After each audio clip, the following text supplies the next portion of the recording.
গল্পের শুরুতে যে মেয়েটিকে দেখতে পাচ্ছি তিনি মূলত আজকের সিনেমার নায়িকা। তার নাম হচ্ছে রুমি। সে অটোমেশন কোম্পানির সিইও হিসেবে কাজ করছে।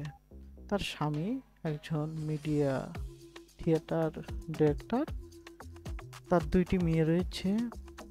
রুমি তার স্বামীর সঙ্গে সেক্স করে কখনোই খুশি হয় না, কারণ তার স্বামী তাকে খুশি করতে পারে না।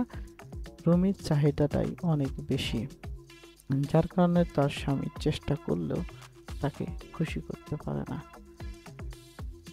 সিন পরবর্তীতে কাট হয়ে যায় এবং রুমি পরের দিন অফিসে রওনা হয়।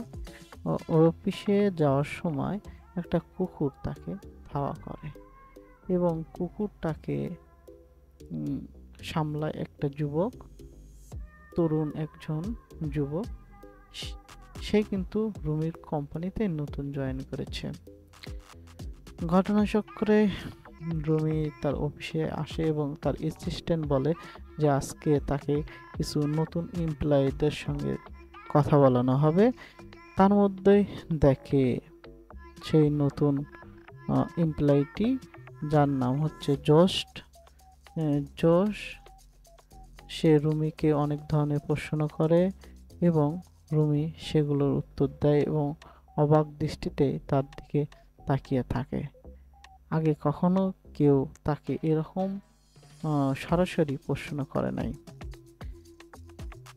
এবং সে ক্যান্টিনে খেতে গিয়ে তার সঙ্গে বিভিন্ন ধরনের আলাপ আলোচনায় করে এবং রুমি অনেকটাই